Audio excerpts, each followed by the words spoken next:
Good morning. It's a pleasure to be back in Albert Lea. And I'm also obliged, if you will, to offer a admission or a confession.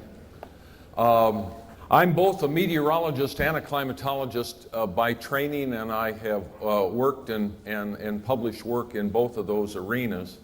And I'm much more, my confession is I'm much more relaxed talking to you as a climatologist today than as a meteorologist.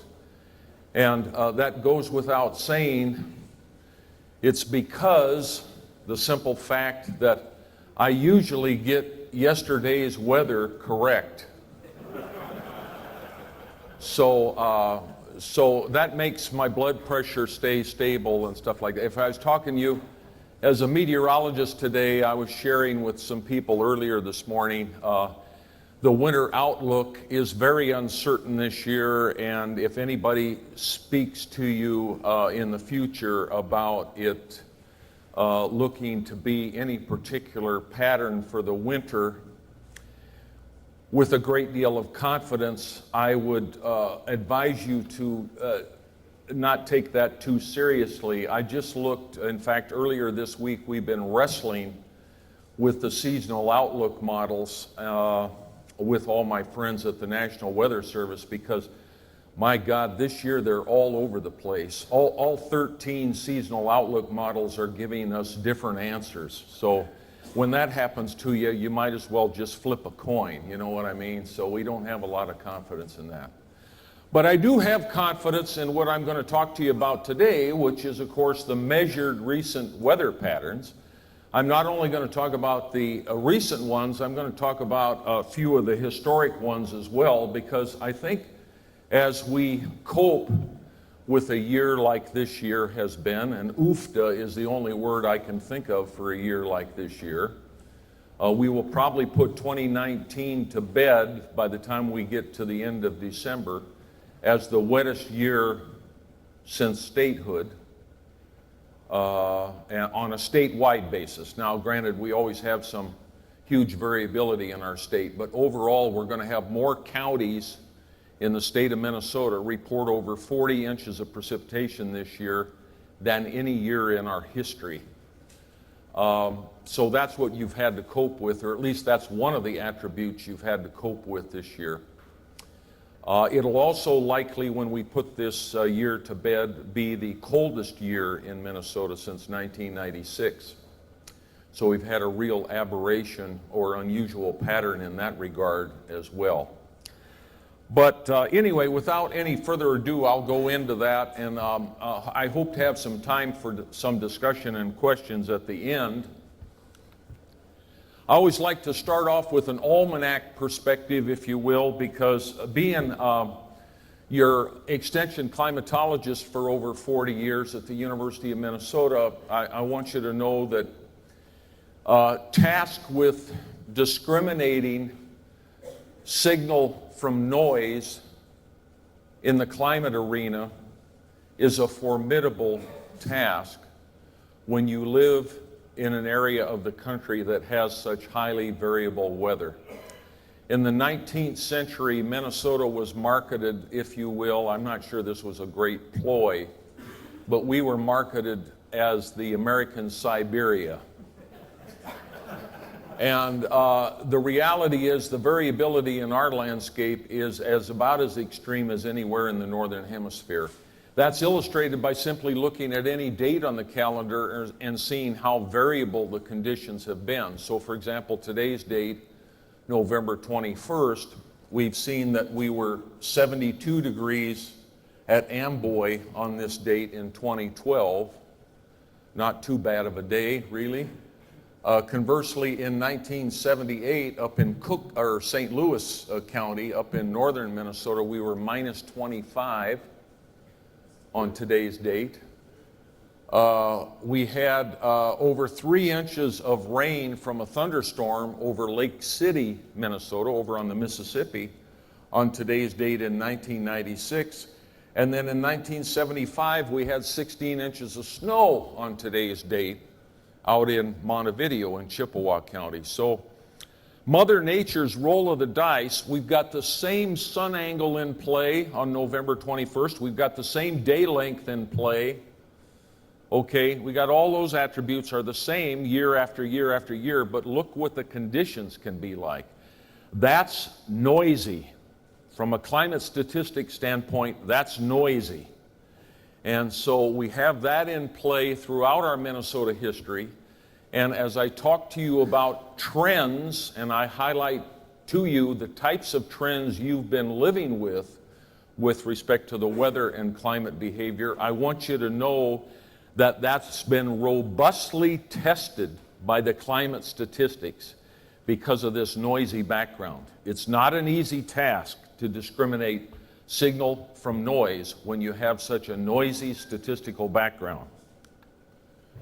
Even here in Albert Lea, this is today's date in Albert Lea. So we had a high of only 10 degrees on today's date in 1929, a high of 63 on today's date in 1990, and -5 in 1964. So Albert Lea, by the way, we're located in one of our 252 communities in the state of Minnesota for which we have a rich climate history, a measured climate history that goes way back in time. And we have some observations in the state that go back to the formation of the Smithsonian Observation Network back in the 1850s. So we're blessed in Minnesota to have a measurement history that goes deep back into time, staffed by the volunteerism of so many of our wonderful observers. We currently have over 1,500 volunteer weather observers in the state of Minnesota today, engaged on a daily basis in giving us data. This is a starting point for me because it's a graphic of all the state data back to 1895. What you should know about this graphic is it was done by the Minnesota State Climate Office. On the horizontal axes on this graphic, we have a depiction of the statewide mean temperature value for the year since 1895. So each dot represents the mean statewide temperature for a year in our history back to 1895. And then on the vertical axes, the dot represents the statewide mean precipitation for the year back to 1895. So that's what we're looking at here. And what's noticeable about this is that each of the quadrants of this graphic, each of the 4 quadrants of this graphic, are roughly equally populated. So wet, warm, in terms of population of years, is equivalent to dry, cool, if you know what I mean, if you look at it that way. So if we were just to look at that and describe Minnesota's climate history with respect to these 2 attributes, temperature and precipitation, we would say we've had a fairly random distribution since 1895. But if we look at since 1987, denoted on the graphic by the red points on the graphic, we see we have what statisticians call a skewed distribution. We have not been getting anything like a normal random distribution at all since 1987. We have been remarkably warm and remarkably wet. And I'd go one step further. These are mean values. If we talk about this in the context of extreme values, we have been record-setting wet and record-setting warm since 1987. Our wettest years in Minnesota history, we've set records in 2010, in 2016, and just last year for the all-time highest annual precipitation measurements in our state's history. Last year is now in the books in at least 2 locations in Minnesota. Now 60 inches of annual precipitation on the Minnesota landscape is, from a geographic analogy, Tallahassee, Florida. That's what 60 inches of annual precipitation is. I don't know how much higher it's going to get. We probably in my lifetime, I'm going to be 73 years old, but probably yet in my lifetime, I'm going to be seeing someplace in the state get 70 inches of precipitation in terms of the track that we're following or the trend that we're following. Warmth, unbelievable amounts of warmth. I'll show you some examples of that a bit later. But you've been farming as opposed to your predecessors on the Minnesota landscape, your grandparents or your great-grandparents or however deep back in Minnesota history you go. My family goes back to 1854 in Wabasha County. But you have been coping with the warmest years in Minnesota history, bar none. That's what you've been working in your lifetime as farmers. This year, the first 10 months of 2019, this is a depiction of the distribution of the temperature anomaly or the temperature pattern across our nation, the first 10 months of this year. And you can see how warm, near record warmth it's been in the eastern and southeastern portions of our country. But the High Plains area and the western Great Lakes area, we've been cold. In fact, this is the fourth cold year, colder than normal year, the fourth cold, and it's the coldest since 1996. By the time we get through the rest of this year, we'll be roughly in that category on a statewide basis. I might also add, we talked about this on the radio just last week, the first 2 weeks of this month that we're in right now, the first 2 weeks of November, were the second coldest first 2 weeks of November in state history. So that's what we were enduring the first 2 weeks. Now, of course, we're going the opposite direction. In terms of the first 10 months this year on our precipitation climate pattern, it's been extraordinarily wet, near record-setting wet in all those dark blue or dark aqua colors on the map. We've had, in fact, the USGS reports throughout the Midwest, and this includes many of our watersheds in Minnesota, that the water discharge off our landscape measured in the stream flow of the major watersheds, the St. Croix, the Minnesota, the Mississippi, and all the other major ones, the Missouri, the upper Missouri, have been measured at the 90th percentile volume discharge more months in 2019 than any other year since we've had gauged flow measurements on these watersheds, which go back to the 19th century. We've never had a discharge volume on these watersheds so consistently high as we have had during 2019. And it's still not really receded to anywhere near normal. This is disconcerting in the sense that it's also a marker of how wet the overall landscape is and what the potential flood threat might be next spring if we have a normal or above normal precipitation load fall on our landscape over the coming winter. So many hydrologists and many people that work in that kind of business are already anticipating not just a wet spring in 2020, but maybe even the threat of flood on many areas of the landscape as we go into the spring of 2020. That's already in the cards, if you will, based on how we've loaded up this landscape with excess moisture all throughout during 2019. The longer perspective, the century or longer perspective depicted on this map, the net change in temperature is shown here. And Minnesota is, I won't say it's quite the middle of the bullseye, but by the coloration on this map, which is light and dark red, we're definitely part of the American landscape that over the last century has seen some of the most amplified increase in temperature. We now have individual climate histories in the state of Minnesota that are not just 3 or 4 degrees warmer than they were a century ago, they're 5, 6, 7 degrees warmer than they were a century ago on an annual basis.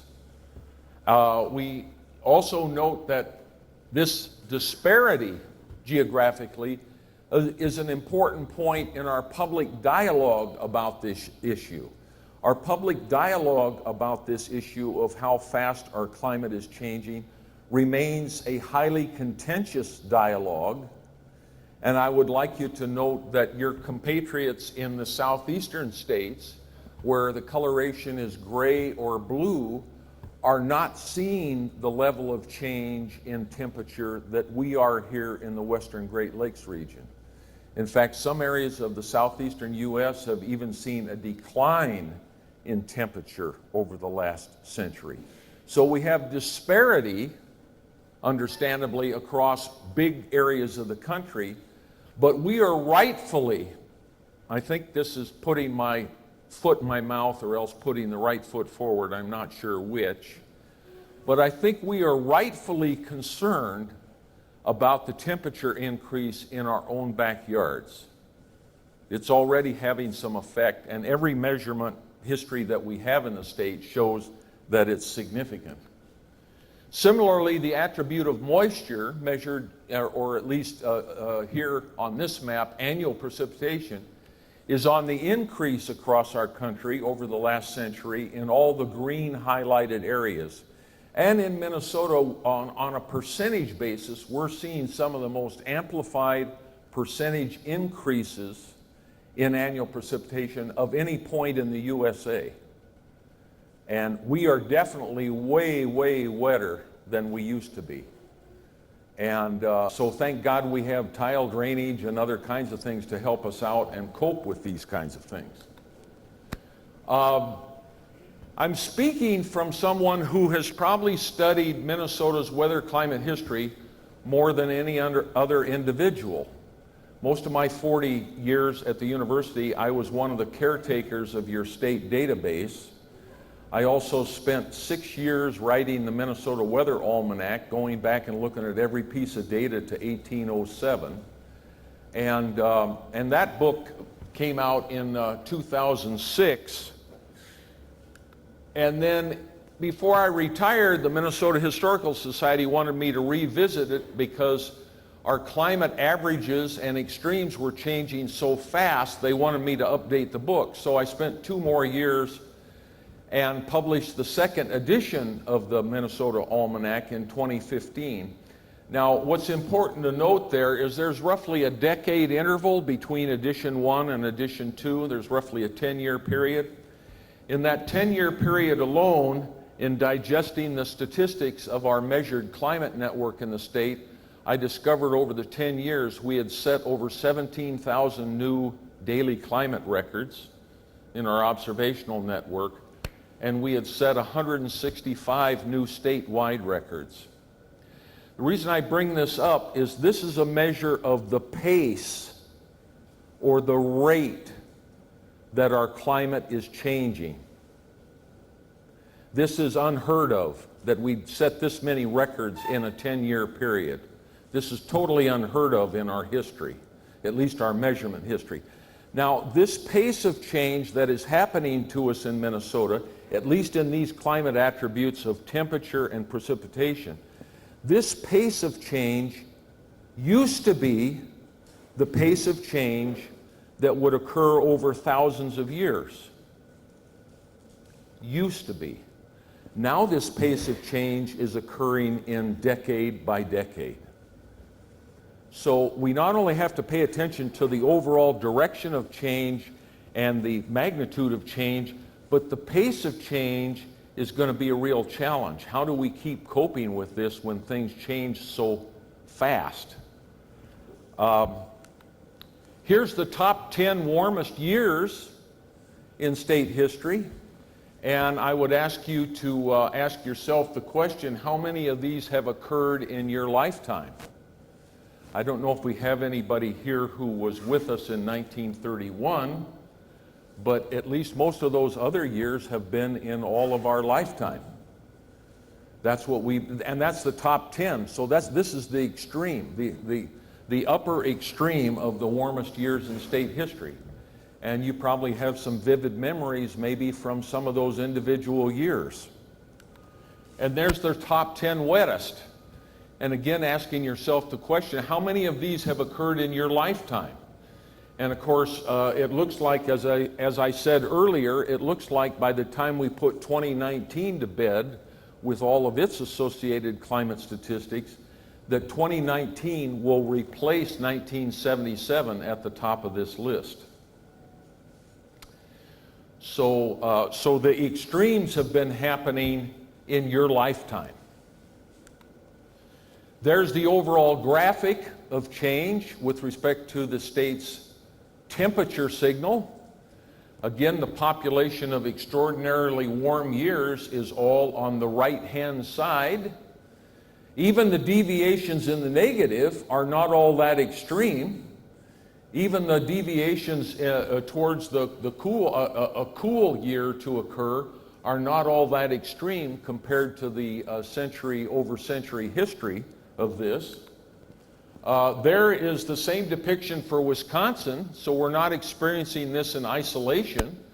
Wisconsin's temperature trend is about the same magnitude upward as Minnesota's, and there it is for the state of Michigan. So the central geography of our country, the important agricultural geography of our country, is all showing a signature of temperature change that is dramatically upward, populated by some of the warmest years on those landscapes. In addition, there's consistency in that if we dissect the year into its typical seasons, summer, autumn, winter, and spring, we find upward trends in the temperature signal in all 4 seasons of the year. Now, in our neck of the woods, the trend upward with respect to the temperature signal is more dramatic in winter than it is the other seasons of the year. It's more dramatic when we're dominated by the temperature behavior in the nighttime hours than the daytime hours, because the winter is the season of long nights and short days. This is true across the northern hemisphere for almost all mid to high latitude landscapes, that the nighttime temperature or the winter season temperature is going up higher than the other seasons of the year. We also, as I mentioned earlier, have 252 climate histories in our rich state climate database. We can go and look at how the averages have changed over time. In fact, we're obligated by law to do so every complete decade. So by international agreement through the United Nations program, all of the government weather services across our entire globe will use the 3 most recent complete decades to describe their climate averages, or what's commonly called in the popular media, their climate normals. So when you reference a place, if you're going to go vacation someplace or travel through someplace, oftentimes we look up to see what the average temperature is there, or the average precipitation is there, or what have you. And those values are calculated from the 3 most complete recent decades. What we've done in Minnesota is we've dissected these records to show the net change when we went from the 1971 to 2000 year period to describe our averages to the 1981 to 2010 period.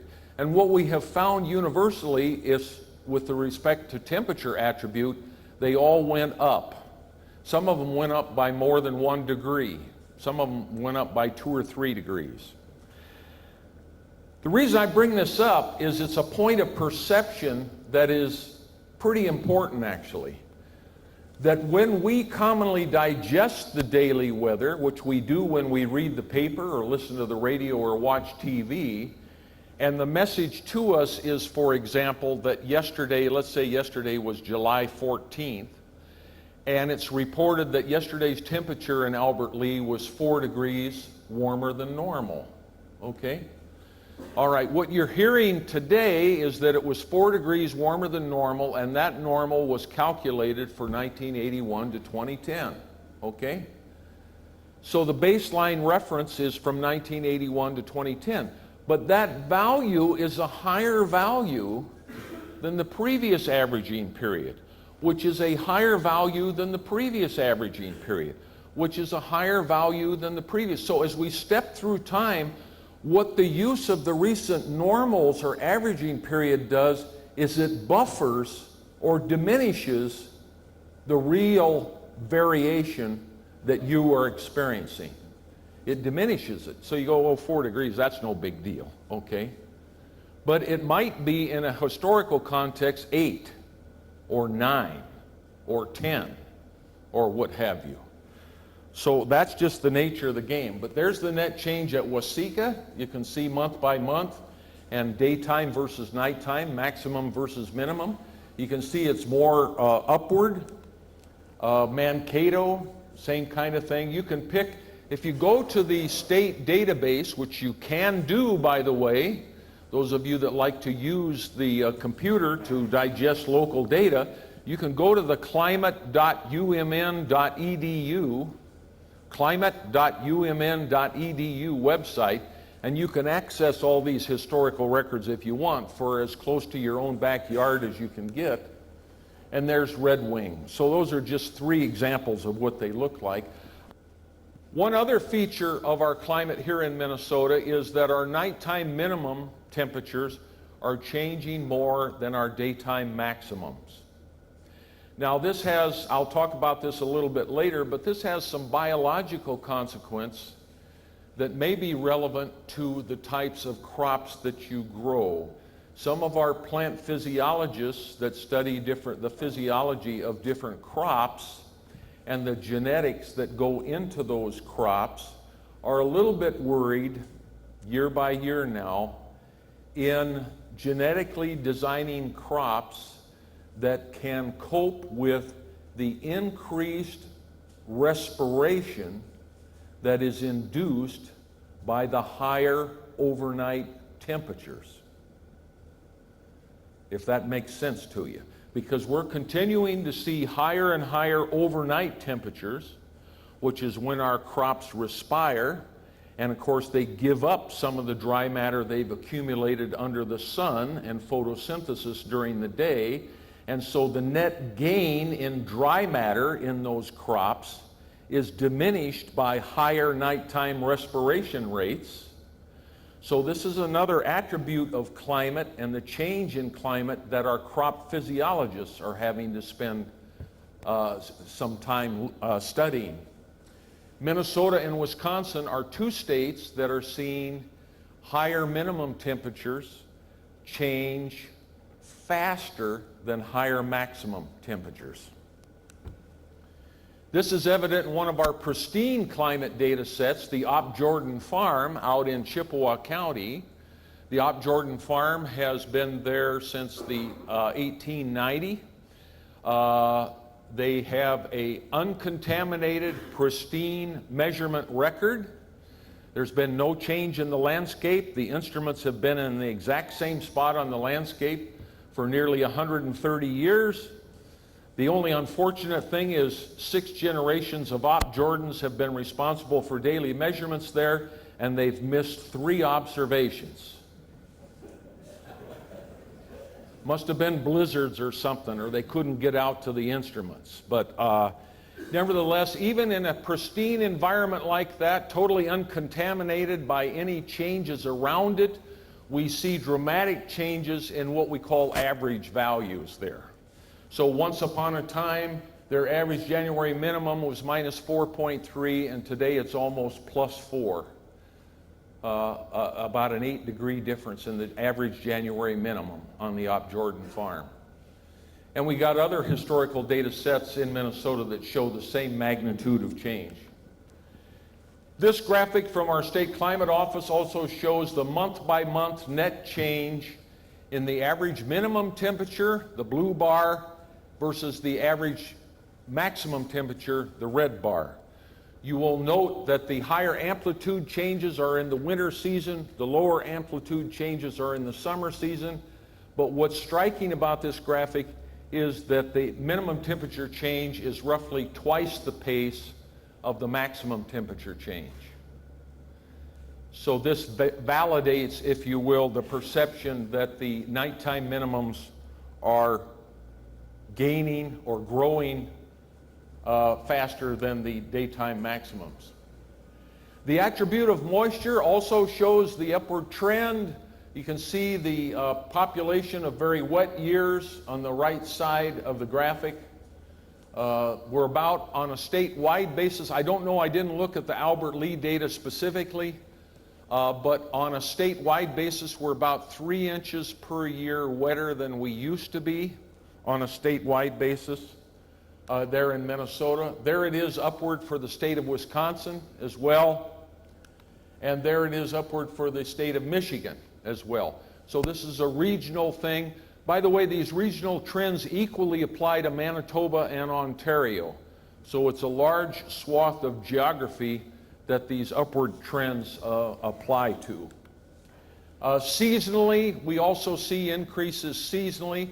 The single month in Minnesota that has seen the largest increase, and it's actually a twofold change, is the month of April.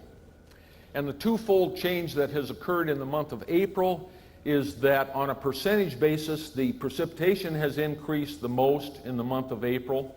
But in addition to that is a character change, that we get a lion's share of heavy dose precipitation events in April that we used to not see. And so it's not unheard of now to get a 2-inch rain, for example, in the month of April. Whereas in our history, a 2-inch rain in the month of April would be a pretty rare occurrence. And oftentimes we used to even get more snow in the month of April than rain. There's the geographic change in distribution within the state of Minnesota. The light and dark blue coloration on these maps shows areas of the state that used to average 29 inches or greater of annual precipitation. You can see in the 1891 to 1920 period, the upper left there, you can see the distribution to largely in southeastern and northeastern Minnesota. The Dust Bowl era map, the 1921 to 1950 map, when we went through year after year after year of drought, you can see that the areas of the state, light to dark blue, that got 29 inches of precipitation or less, shrunk down to just the most southeasternmost counties. And then in the more recent period, the 1981 to 2010 period, you can see that fully 53% of the state landscape averaged over 29 inches of precipitation. So that's how the geography of that type of precipitation has changed. The normals, like the temperature normals or the recent averages change for temperature, so too have the precipitation values. Faribault, Minnesota is now 31% wetter than it used to be. Waseca is 30% wetter than it used to be. Mankato is 17% wetter than it used to be. And again, you can look at these climate histories site by site around the state if you want to by going to that website I referenced. But more importantly, from your perhaps farming perspective, is for you to digest the message that not only is our precipitation increasing and we are getting more precipitation, we are getting a higher frequency of the big dose events. The 2, the 3, the 4, the 5-inch rain. The big dose events are coming with a higher frequency than they once did.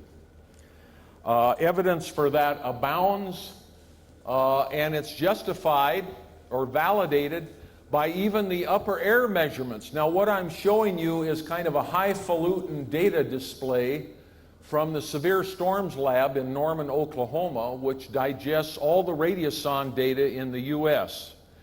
Now the Radiosonde data in Minnesota goes back decades and decades. It is a 12-hourly balloon launch, typically 6 in the morning and 6 at night, where an instrumented balloon is launched and goes right up through the top of the atmosphere, right through the troposphere to about 100,000 feet or so, measuring the vertical profile of temperature, moisture, pressure, wind direction, and wind speed. So we get all those parameters in a vertical dissection of the atmosphere over Minnesota every 12 hours. One of the integrated variables they use out of those 12-hourly Radiosonde data is a variable we call precipitable water. What that is an integration of the total water vapor content in the atmosphere over Minnesota. The total amount of water vapor that atmosphere is holding in the vertical. This is a measure of the potential for the maximum precipitation that could occur if the dynamics of the upper atmosphere spun up a thunderstorm or something like that. So whenever you read in the paper or hear on the radio something that meteorologists call a QPF, a quantified precipitation forecast, whereby they are telling you, today in Albert Lea you might get up to a ½ inch of rain, or you might get up to a 1 inch amount of rain. That is coming from the quantified precipitation forecast, which is based on precipitable water content. In this graphic, the top red depiction, the lines with the red line going through them, are the maximum precipitable water measurement over Minnesota since World War II. So any calendar day of the year, the red lines represent the maximum amount ever measured on that calendar day. What you don't see here, but is an important underlying message, is that almost all of those maximum values of water content over the state of Minnesota have occurred since 1991. Since 1991. Because as the atmosphere over Minnesota has warmed, its capacity to hold water vapor has increased, and therefore the maximum amount of water vapor measured by the radiosonde is since 1991. And that dovetails with these high dose events that we're getting. The frequency that we get the 2-inch rain, for example, that's nearly doubled.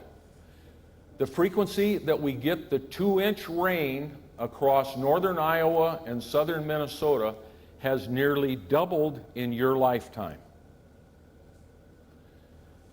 This is also a reason why the National Weather Service is struggling right now with how frequently we should be updating the hydrologic atlas for the region, which gives you all the return period calculations for the maximum 1 hour rain, the maximum 1 day rain, the maximum 1 week load of rain, etc. Because these statistics are changing so fast that we shouldn't be using statistics from 1960 or 1970 or 1980. We need to keep updating these statistics because they're changing, and we see this change occurring about every 10 years. In addition, the Severe Storms Lab has done an analysis of severe thunderstorm frequency. Now, severe thunderstorm frequency, by definition, is a thunderstorm that can produce 3/4 inch hail or larger. That's been in play for decades. What they're finding is the frequency of severe thunderstorms is getting higher and higher as we go to higher and higher latitude. What that translates to is now over Albert Lea, Minnesota, southern Minnesota counties, Freeborn, Mauer, etc., Rock and Nobles and all these counties we're familiar with across southern Minnesota, they now have the same number of severe thunderstorm days on an annual basis that central Oklahoma used to have.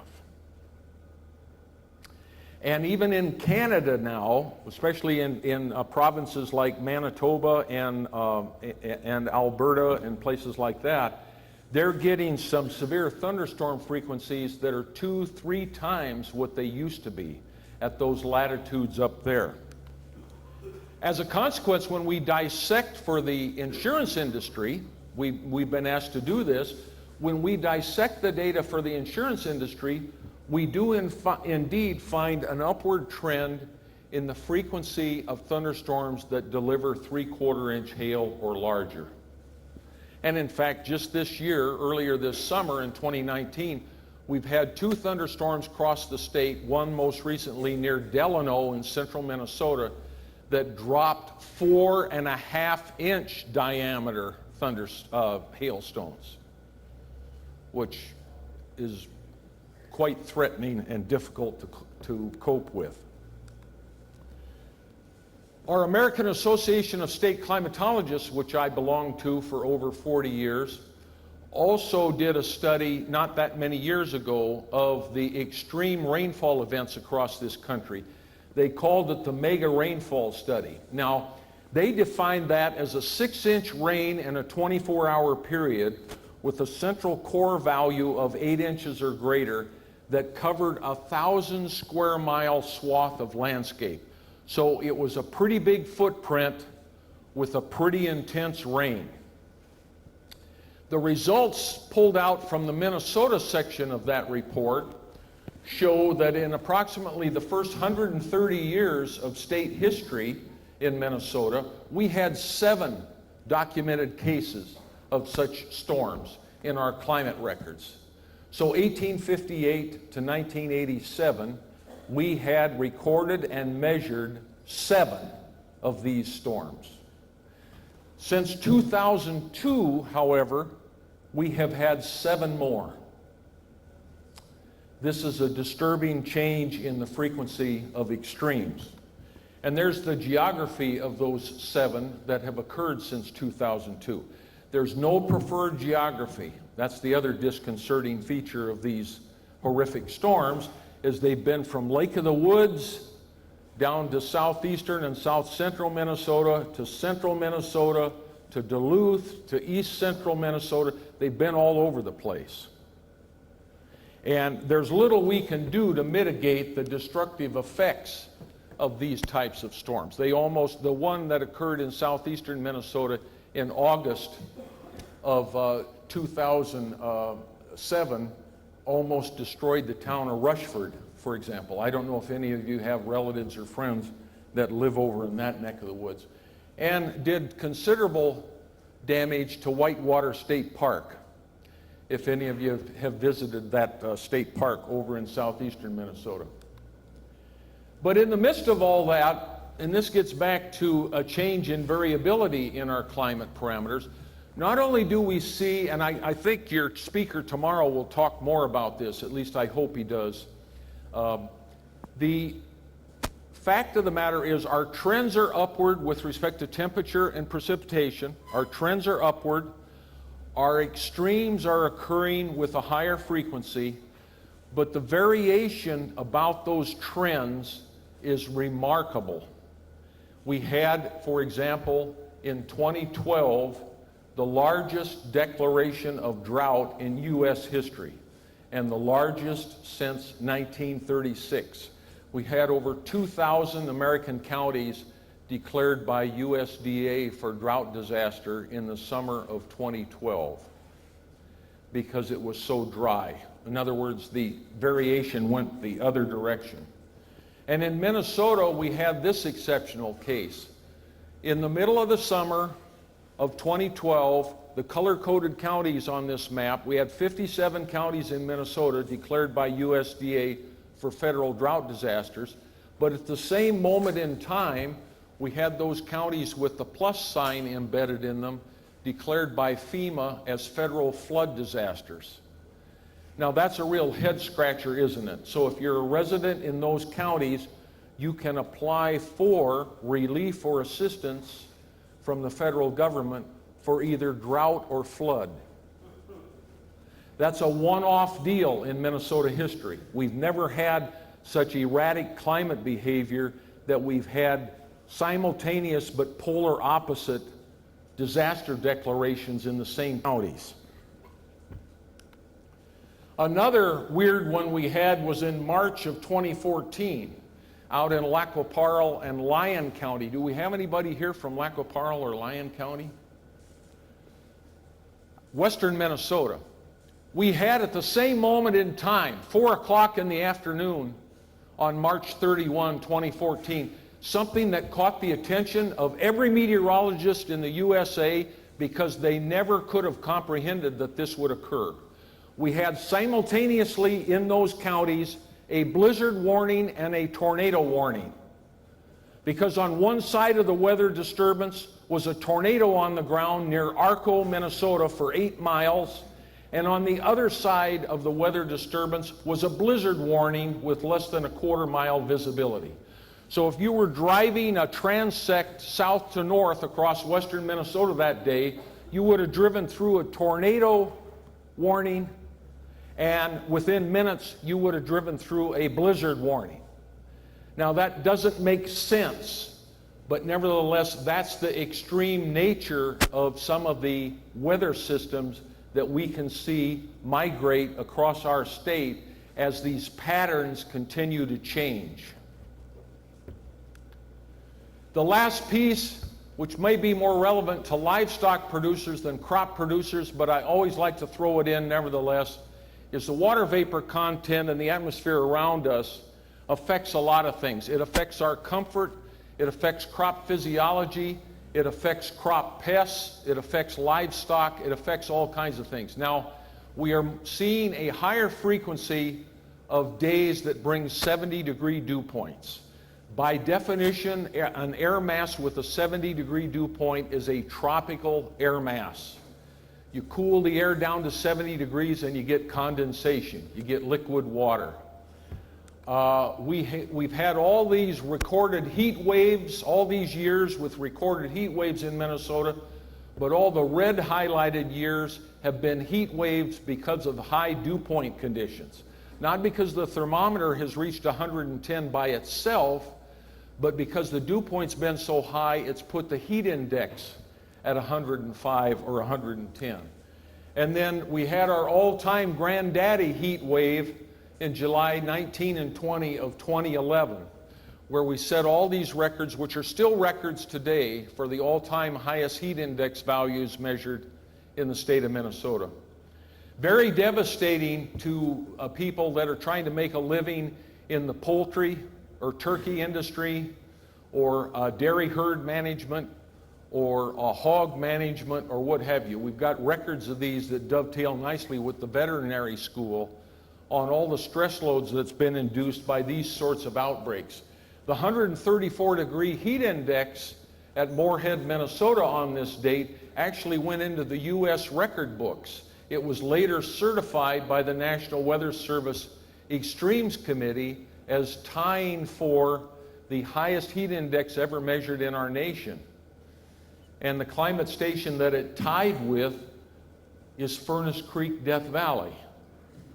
So I'm not sure how many of you would put in your mind an association with Moorhead, Minnesota and Furnace Creek, Death Valley, but that seems like a stretch. But nevertheless, they were 97 degrees at 4 o'clock in the afternoon, July 19th, with an 88-degree dew point. Gave them a heat index of 134. So citizens or people out in that environment might as well have been in the sauna at the gym, because that's what it was. So we have evidence. I've shown you more recent evidence and long-term evidence for measured changes in our climate attributes in our own backyards here in Minnesota, in terms of what you've been managing around, what you've been coping with, if you will, okay? They all have consequence, and increasingly we're giving more and more attention to those consequences. This is just a list of some of the things that have come up. We now have, in the last 10 years or so, we've developed the Invasive Species Research Center at the University of Minnesota. Because as the climate attributes continue to change, at the pace of change that they're changing decade by decade, we're going to open the door to establishing niche climates that are suitable for all kinds of invasive species, whether they're terrestrial, land-based, or whether they're aquatic-based. We're going to have to start paying attention to that. We're already paying attention to the runoff generated by these extreme storms, and the high lake levels and the high discharge out of our watersheds and the high erosive rates we have in our water flows. We're already paying attention to how late in the season our soils stay above 50 degrees. before we can get out in the autumn and apply fall nitrogen. We're scouting fields now on a season-by-season basis for weeds and insects and diseases that we formerly didn't have to scout for. And goodness knows what future climate is going to bring in our direction. We also have segments of our population that are crying out about the added environmental stresses impacting their own human health. And we have many people that feel that. And the Mayo Clinic, our neighbor to the east of here, has discharged 21 of their physicians on a climate change and public health investigation to look at how are we going to adapt in terms of some of our health care as we continue in these trajectories that we're on with respect to our changing climate. So we've got all of the evidence going statistically with our measured climate, but we also have the consequence to cope with that's becoming with each year more and more evident. And that's not going to suddenly go away. All of this is, I want to assure you, at least from my lifelong study of Minnesota's climate behavior, this is not suddenly going to stop. Now, granted, there might be a perturbation that puts the brakes on it temporarily, like Mount Pinatubo in 1991, and the dramatic eruption of that volcano in the Philippines in 1991 that then brought some of the coldest growing seasons in Minnesota state history, but they only lasted in 1992 and 1993. And then the climate trends rebounded and took off again. So it's not to say that our climate can't be perturbed and we can see the result of that, but these long-term trajectories, they're not suddenly going to stop. We do have a committee that I know the Minnesota Department of Agriculture participates on, but I would argue that you might give it consideration as well. Since 2007, we have a committee in the state of Minnesota called the Minnesota Climate Adaptation Partnership. We have agriculture represented on that committee. We have natural resources. We have public health. We have transportation. We have energy. We have all kinds of sectors and all local units of government represented. It's not a scholar or academic annual meeting that we host. It's a practitioner meeting. So we can learn from each other about what practices work in terms of adapting to some of these changes and what doesn't work, or who to partner with, or who do you see to get this done, or where do you get the funding for this. So it's a practitioners conference. I would strongly encourage you, if you have interest, on behalf of either yourself, a grower association, or your wider community, to consider attending one of these. The next one will be in St. Paul on January 22nd of 2020. And there's a lot to be learned from that. That organization has been in place since 2007. So we've got all these other examples of adaptation and mitigation behaviors that need to be addressed. And I'm just going to conclude with one final remark that I enjoy not only the serious side of weather and climate matters, I enjoy the lighter side. And so I am a member of the International Cloud Appreciation Society. Something you might consider for your own habit. It's a wonderful organization. I'm also a person of faith, and I feel like the sky, the landscape, and the sea are God's artistic canvases. And you're likely to see some astonishing things on all of those canvases in your lifetime. And it doesn't hurt to occasionally pay attention to the sky. So anyway, with that, I'll stop, and if there's a question or two, I'd be happy to take a question or two from you. Anybody have a question? Yes? How do we distill the statistics down to a couple few points when we deal with life? How do you distill this down to a couple of points? That's a tough one. I think we are definitely what I've tried to emphasize here is we definitely see strong evidence for change in these attributes I've described. We see consequences associated with it. And I think one thing we can do as individuals is stay in dialogue with our neighbors and our family members in terms of how this is affecting things that we place value on. Not only the bottom line in our farming enterprise, but how is it affecting other aspects of our lives? The more we can talk about things that are important to us around this topic, the better off we'll be. I think we can find more commonality. So rather than, oftentimes the media leads us down the path into getting into debate about the statistics. But we don't need to debate. The statistics speak for themselves. You know, I showed you on the maps the disparity across our own country in the signals. So we do have places where this isn't happening like it's happening here. But nevertheless, I think we should be more concerned with what is affecting us and the things that we care about in Minnesota, and we should stay in dialogue about that and not get bogged down in debating the statistics. If you want to arm yourself with your own local statistics, I've given you the website to go to. You can arm yourself with your own local statistics if you want to cite those. One more quickie. How do we keep weather announcers and that kind of stuff from cheering when it's 50 degrees in January? Well, you know, meteorologists are, by the nature of their profession, supposed to peak or tweak listener or viewer interest.